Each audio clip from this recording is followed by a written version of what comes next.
Ce mercredi 21 mai, le pavillon de la Maison des scénaristes reçoit Salvatore Lista, co-scénariste avec le réalisateur Jean-Charles Hue de Mange tes morts, film remarqué à la quinzaine des réalisateurs. Donc moi j'ai connu Jean-Charles, en fait j'ai été appelé, il y a plusieurs manières d'être scénariste, en l'occurrence sur ce film c'était un peu le scénariste pompier. Je connais bien Thierry Lunas Capricci qui a produit le film, et Thierry m'a dit voilà, on est dans une situation compliquée, mais là j'ai un truc qui ressemble à plein de choses mais pas à un scénario pour le moment, et on est en plénière différée au CNC. Est-ce que tu peux faire quelque chose pour que ça tienne un peu plus la route, tout en respectant l'univers de Jean-Charles, qui est un univers de diamant brut extrêmement fort, puisque Jean-Charles travaille sur les gitans blancs, qui sont des gitans français, qui vivent en France depuis très longtemps, et qui sont des acteurs non professionnels. Et donc du coup, nous on s'est vu une première fois, moi j'ai bien expliqué ce que j'allais faire, il était complètement d'accord, il m'a dit écoute, t'as compris mon film, mais moi je disparais, on se revoit dans 2 semaines, et puis après j'ai rendu mon travail d'une certaine façon. Ça a été un travail où j'ai très peu vu Jean-Charles. Et alors justement pour reprendre l'immersion, comment est-ce que tu as fait, puisque toi évidemment le monde gitan tu connaissais pas du tout. Non. Comment est-ce que tu as fait pour rentrer complètement dans l'histoire, dans les personnages et dans l'univers de Jean-Charles? Alors, on m'a expliqué des choses, c'est-à-dire que clairement Jean-Charles m'a fait des distinctions très nettes. Il a commencé par me dire n'imagine pas un seul instant que ces gens sont des gens qui voyagent dans l'Europe, ils sont plus français que toi, ils ont 1000 ans d'âge, ils sont sur ce territoire, ils sont simplement nomades sur le territoire français, et en tant que tels, ils ont bien plus le droit d'être français que la plupart des Français qui sont sur ce territoire, parce qu'ils ont une très grande fierté, donc il a voulu mettre les points sur les i. Après, c'est évident que moi j'avais un curseur, et que Jean-Charles, à un moment donné, était ravi, puis il arrive dans une réplique, il dit ça c'est pas possible, ça peut pas se dire. Et je dis pourquoi? Je sais pas, ça peut pas se dire. Et donc le titre même, Mange tes morts, par exemple, c'est une insulte gitane. C'est la plus violente qui soit, enfin vous dites un gitan mange tes morts, voilà, vous lui dites vraiment le pire, enfin ta mère est une pute, c'est moins fort, quoi, c'est vraiment un truc terrible. Et il me disait, moi j'ai un problème avec ce titre, parce que les gitans veulent pas que je l'utilise, ça porte la poisse, c'est pas bon. Et à la fin, le compromis hallucinant qu'on a trouvé, c'est que Mange tes morts n'apparaît nulle part dans le film, mais c'est le titre. Mais à aucun moment un personnage dit à un autre mange tes morts. Donc si on prend pas, mais si on rentre dans cet univers, à ce moment-là, c'est avec ces codes-là, voilà, cette manière de faire. Alors, et le travail à proprement dit avec Jean-Charles, comment est-ce que toi tu intervenais, comment lui il réagissait lorsque tu lui disais il faut de la structure, il faut ça aussi, il faut ça, il faut des personnages aussi, comment il réagissait? Alors, dans un premier temps, il y a eu un truc de résistance chez lui, que moi je trouvais très positif, parce qu'un réalisateur qui dit à un scénariste, tu as complètement raison, fais ce que tu veux, c'est pas bon, ça veut dire qu'il sait pas ce qu'il veut faire, il sait pas ce qu'il ne veut pas faire, il sait pas où est son film. Donc lui, dans son premier temps, il a eu un peu de résistance, et donc il y a des choses sur lesquelles je sais qu'on n'était pas d'accord, et c'est très bien qu'on soit pas d'accord, et je les ai pas faites, et il fallait rester, et à la fin c'est lui qui a raison, c'est ça le réalisateur, c'est qu'à la fin c'est son film, il faut aussi avoir l'humilité et l'intelligence, si on fait un métier de scénariste, de se dire que finalement on ne signe pas un film, on signe un scénario qui permet à un réalisateur de faire un film, ce qui est très différent. Donc cette résistance, moi je l'ai énormément respectée. Après il y avait des points sur lesquels je me suis battu, parce qu'il ne s'agit pas non plus de dire donc tu as raison sur tout. Et donc il y a eu une sorte de bras de fer, mais encore une fois constructif. J'avais pas du tout affaire à un gamin capricieux qui se roulait par terre, j'avais affaire à quelqu'un vraiment intelligent, avec une grande maturité, et qui systématiquement interrogeait non pas quelque chose de rationnel dans lequel moi j'allais avec ma formulation, c'est-à-dire argumentation, rhétorique, explication, mais un truc intuitif. Je le sens pas. Et je le sens pas, pour moi c'est très valable. Il y a des réalisateurs qui sont incapables de comprendre pourquoi ils sentent pas une scène, mais le fait qu'ils la sentent pas est essentiel, parce que ça veut dire qu'à un moment donné, ils seront pas capables ils sauront pas comment la filmer, ils ne sauront pas où poser leur caméra, ils sauront pas quoi dire à leur comédien, et même si vous leur prouvez par A plus B qu'à ce moment-là dans l'histoire, il est essentiel qu'il arrive ceci à un personnage, si lui ne le sent pas, à un moment donné, vous allez un peu dans le mur, quoi. Il y a un sentiment Donc il faut trouver notre solution. Et la gymnastique aussi du scénariste, c'est de dire, s'il ne le sent pas, il va falloir trouver une autre porte pour rentrer dans le labyrinthe de l'histoire et donner à voir ces éléments dont je pense qu'ils sont essentiels pour raconter une histoire par étapes. Lorsque tu travaillais, est-ce que lui, il avait déjà des idées de mise en scène précises, ou est-ce que vous étiez vraiment sur une base d'écriture qui était vraiment la structure, les personnages Alors, il a jamais évoqué la mise en scène. Ce qu'il a évoqué, lui, c'est des films qu'il aimait. Voilà, lui, son maître mot, c'était western. Et ça aussi, je crois que c'est très important. Moi, un des pièges dont je me méfie, mais au début, je suis tombé dedans. Hein, vraiment, ça fait partie de l'apprentissage du scénariste. C'est qu'on écrit un film, on n'écrit pas une histoire. C'est pas la même chose. Et en fait, très souvent, moi, je me méfie des scénarios très très bien écrits, parce que très souvent, ils empêchent la mise en scène. C'est-à-dire que le piège d'un scénario tellement bien écrit, c'est que finalement, ensuite, le type, qu'est-ce qu'il fait? Il illustre le scénario par une mise en scène. donc il fait un chant contre chant sur un dialogue, etc., etc. Et finalement, un excellent scénario peut vous donner un très bon téléfilm et pas du cinéma. Et pour faire du cinéma, il faut casser le scénario un petit peu. Je sais que c'est un cliché qu'on dit beaucoup, faire l'un contre l'autre, mais ça n'en est pas moins vrai. C'est-à-dire qu'à un moment donné, où faire un film, c'est aussi avoir le courage de dire on avait une idée de scène, elle ne marche pas. Sur le papier, elle était magnifique, parce que sur le papier, c'est de la littérature, ça marche. Et puis dans le film, ça ne marche pas. Et il faut avoir le courage de casser ça. Et moi, là encore, je pense que le métier de scénariste, c'est un métier d'humilité. Le réalisateur a aussi raison dans le fait qu'il s'approprie le scénario et que quelque part, il le casse pour faire un film, pour faire autre chose. Est-ce que tu penses que ton travail de documentariste, est-ce que tu penses qu'il t'aide beaucoup dans l'écriture et plus particulièrement sur ce projet-là? Je crois que pour incarner un scénario, pour moi, ce qui est très important, c'est l'environnement d'une histoire. Voilà, l'histoire, elle ne se passe pas n'importe où. Et donc, le fait d'être un peu au fait de la réalité socio-économique, la réalité, symbolique, visuelle, architecturale, etc., du lieu où se passe l'histoire, moi, m'aide beaucoup. Parce qu'on s'imprègne de quelque chose, on s'imprègne d'un environnement, on s'imprègne d'un lieu, on s'imprègne d'une réalité qu'on va dépeindre. Et du coup, après, quand on écrit, idéalement, tout ça, c'est pas systématique, c'est toujours très compliqué l'écriture, mais idéalement, on suppose qu'on a la bonne couleur dans l'écriture, parce que les intuitions qui viennent sont si nourries de cette espèce de matière qu'on a digérée, qui est la matière de l'environnement. Alors, comment, sur ce projet et sur d'autres projets, comment est-ce que tu travailles? Alors, il y a beaucoup de cas de figure parce que ça dépend aussi beaucoup de la personne avec qui on travaille. Voilà, avec Eric Zonka, par exemple, on avait un livre dont on s'est très vite écarté, mais c'est des choses dont on s'est aperçu au fur et à mesure, on ne l'a pas décidé au départ. Et la méthode d'Eric, c'était de dire, moi je ne veux pas de traitement, je ne veux pas de plan. On écrit scène par scène et on voit où ça nous mène. Et la force, j'ai envie de dire aussi le dispositif d'Eric, c'était de dire moi ça ne m'intéresse pas de comprendre ce qu'il y a derrière les choses. Ce que moi je veux ressentir, c'est ce que les personnages font, c'est leurs actions, leurs intentions, etc. Et je les laisse vivre et je vois où ils m'emmènent.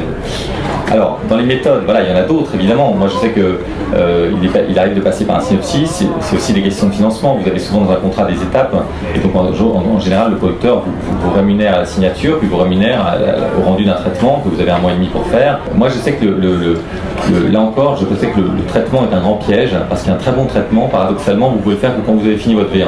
C'est-à-dire que c'est quand votre version est très bonne que vous pouvez d'une certaine façon rétrospectivement écrire un très bon traitement. Donc dans les étapes, moi je sais que le traitement, je m'en débarrasse de plus en plus, et que ce qui me permet de travailler avant d'embarquer dans le traitement, c'est les personnages. Voilà, moi je travaille beaucoup les personnages, je crois que c'est un truc qui est essentiel, on ne le dira jamais assez. La grande différence quand même avec l'écriture anglo-saxonne, c'est quand même qu'à un moment donné, les anglo-saxons c'est l'action qui prime, l'Europe c'est la psychologie qui prime. Nous on vient de Racine et de Corneille, eux ils viennent de Shakespeare, on est dans des choses très différentes. Et en fait, je me rends compte que là encore, tout le travail de préparation de personnages, c'est un travail qui disparaît après. Moi je vis avec mon personnage à un certain temps, et j'essaie vraiment de comprendre de l'intérieur. Et c'est quand je sais que j'ai mes personnages que je peux, d'une certaine façon, attaquer l'histoire, donc le traitement, ou le synopsis, ou le plan. Donc c'est des allers-retours entre des moments de réflexion sur ce que l'on raconte, des moments de réflexion sur qui sont les personnages, et puis l'histoire elle-même, à savoir techniquement les rebondissements, qu'est-ce qui se passe, à quel moment arrive telle partie, etc. Voilà, je sais pas si ça répond un peu. Le fait d'être toi-même réalisateur, en quoi tu penses que ça change ta manière d'écrire, ou ça a changé ta manière d'écrire, ou pas? Alors ça rejoint ce que je disais un peu tout à l'heure, c'est effectivement, moi je suggère vivement à tout scénariste de faire un court-métrage dans sa vie, parce que quand il s'est tapé une équipe, la guerre que suppose un tournage, l'hystérie collective des concessions qu'il faut faire avec le réel, les mille et un problèmes qui font qu'on est constamment en train de s'adapter à la réalité et qu'on n'est pas du tout avec cette espèce de théorie abstraite qu'on impose au réel, mais c'est le réel qui s'impose souvent à nous, ça fait beaucoup de bien après pour écrire, parce qu'on a une écriture, j'ai envie de dire, est beaucoup plus réaliste dans le sens de concrète, et qui prévoit ce réel beaucoup plus qu'avant. Voilà. Moi je sais que ça a changé beaucoup le jour où j'ai réalisé un court-métrage. Et ce respect du réalisateur, cette espèce de manière de voir le réalisateur comme quelqu'un qui doit mettre à mort quelque part le scénario parce que c'est ça le jeu et qu'il faut l'accepter, et bien si vous avez fait un court-métrage, ça se fait plus naturellement parce que vous êtes là accroché à vos 3 lignes en disant mais j'ai mis 6 mois à les écrire, je vais pas me changer ma réplique maintenant, je ne rends même pas compte d'où elle vient, et on s'en fout. Enfin voilà, est-ce que l'acteur sait la dire, est-ce que ça lui convient, est-ce que c'est la bonne chose? C'est mon avis. Alors on avait reçu Thomas Bidéguin l'autre jour qui parlait de sa relation de travail avec Jacques Audiard. Il disait que lui était tout le temps, il venait sur le tournage, il venait même au montage, lui demandait qu'est-ce que tu en penses, est-ce que tu pourrais faire ça, est-ce que ça s'est déjà arrivé? Je pourrais faire ça. Après, la relation entre Bidéguin et Audiard est très très particulière parce qu'elle était fusionnelle petit à petit, elle s'est mise en place et effectivement elle était très très enrichissante pour l'un et pour l'autre. Donc ça dépasse évidemment largement le cadre classique du scénariste. Alors il y a plusieurs choses, pardon d'être un peu concret, mais il faut quand même pouvoir être très très bien payé pour dire qu'on va mettre 2 ans de sa vie entre parenthèses pour écrire un film et ensuite se taper le tournage, ensuite se taper le montage et évidemment espérer que le film ensuite a le succès escompté, etc. Parce que vraiment, voilà, il faut avoir des sacrés contrats pour pouvoir se payer ce luxe-là. Malheureusement, le scénariste, dans une réalité très concrète, est obligé de jongler. Moi, je sais que par exemple, j'ai pour principe de jamais en écrire plus que 2 et en plus d'essayer, tant que faire se peut, de ne pas être dans la même étape. Si je suis dans les personnages à l'un, je préfère être dans une autre étape à l'autre parce que sinon, je fous les personnages tous ensemble dans le même sac et c'est une catastrophe. Donc, la relation, celle-là dont tu parles, voilà, moi je serais ravi de la voir et avec Eric par exemple, le film ne s'est pas fait pour plein de raisons, mais Zonka, lui, il avait cette habitude, c'est-à-dire d'embarquer après les scénaristes sur le tournage, comme il l'a fait sur les films précédents. Parce qu'il avait aussi ce truc, et je pense qu'il faut dire un peu la même chose, c'est que dans le délire du tournage, il en oublie énormément de choses. Et que parfois, il a besoin de retourner au scénariste pour se rappeler, par exemple, pourquoi ils avaient pensé la scène de cette manière, pourquoi est-ce qu'on peut trouver un truc alternatif, pour que quelqu'un garde d'une certaine façon la mémoire du travail qui a été fait précédemment. Et Zonka avait ce truc-là, effectivement, il parlait déjà du fait que si les choses allaient au bout, pour lui, ça aurait été intéressant que je fasse partie du tournage jusqu'au montage. Alors tu disais justement que les scénaristes étaient obligés de jongler entre plusieurs projets, etc. Est-ce que tu penses que l'écriture scénaristique, est-ce qu'elle est assez aidée? Est-ce que tu penses que dans la part du budget d'un film, pour l'instant c'est assez? Non, il y a un truc qu'il faut quand même savoir, c'est qu'aux États-Unis par exemple, le budget d'un scénario moyen c'est 10% du budget du film, ce qui est énorme. Alors ils n'ont pas de droit d'auteur, vous cédez l'intégralité de vos droits, c'est droit anglo-saxon, ils font ce qu'ils veulent après. N'empêche que vous êtes très très bien payé pour écrire, voire pour écrire une version sur les 32 versions, les 32 scénaristes du film qui ne se fera jamais. Les droits d'auteur n'existent pas, il n'y a pas eu de beau marché aux États-Unis. En revanche, ils sont très bien payés pour ça, c'est-à-dire qu'on compense ça par le cash, etc. En France, on est dans des choses autrement plus modestes. Il y a eu beaucoup d'efforts qui ont été faits, il n'empêche, il y a quand même un truc qui est un peu la poule et l'œuf. Moi je suis dans les commissions d'aide à la réécriture et de l'écriture du CNC. Un traitement bien écrit pour obtenir l'aide de l'écriture, c'est quasiment une V1. C'est-à-dire que le mec il a bossé 1 an tout seul pour obtenir 30 000 €, c'est-à-dire une enveloppe de 20 et de 10, qui est beaucoup plus une récompense de son travail que la possibilité d'avoir des sous pour écrire la V1, puisqu'en l'occurrence elle est déjà là. L'aide à la réécriture c'est encore pire. À quel moment vous demandez l'aide à la réécriture? Si votre truc est bancal, on va vous dire ouais c'est pas assez abouti pour avoir l'aide.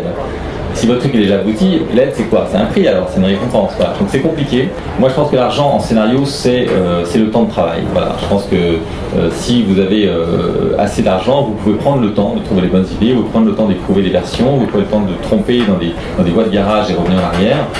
Évidemment, vous avez moins de sous, vous êtes un peu obligé d'avancer et de faire comme vous pouvez, etc. Voilà. Ken Loach, justement, il trouve que les scénaristes sont pas assez portés en avant. Lui, il travaille très souvent avec Paul Laverty, qui met en avant. Il dit tout le temps que ses films, c'est autant un film de Paul Laverty que de lui. Toi, qu'est-ce que tu en penses? Pour moi, le scénariste est quand même quelqu'un qui a aussi à voir avec le sens du film. Voilà, ce que ça raconte et ce que ça raconte du monde. Donc c'est un point de vue, et ce point de vue, le scénariste y participe autant que le réalisateur d'un point de vue du contenu. Après, comme je vous le disais, non, je ne pense pas que le film soit fait par 2 personnes. Je pense que le film est fait par un chef d'orchestre masochiste qui passe 4 ans de sa vie là-dessus. Ça s'appelle un réalisateur. Je ne suis pas cette personne-là. Encore une fois, humilité du scénariste, il y a un moment donné où le bonhomme prend son truc, va faire sa bataille, se prend les coups, se fait massacrer pendant que vous êtes tranquillement chez vous à siroter votre café et attendre de regarder la série qui va passer à 20h. Après Ken Loach, qui est un vieux baroudeur de 78 ans, il peut se payer le luxe de le dire après 50 films, tant mieux, respect pour Ken Loach, c'est un très grand bonhomme, mais moi je m'y retrouve pas. Voilà. Alors, une question un peu subsidiaire, parce qu'on a rencontré des réalisateurs qui pensaient que le scénariste ne pouvait pas être porteur de projet. Donc je te pose la question, est-ce que tu penses qu'un scénariste peut être un porteur de projet?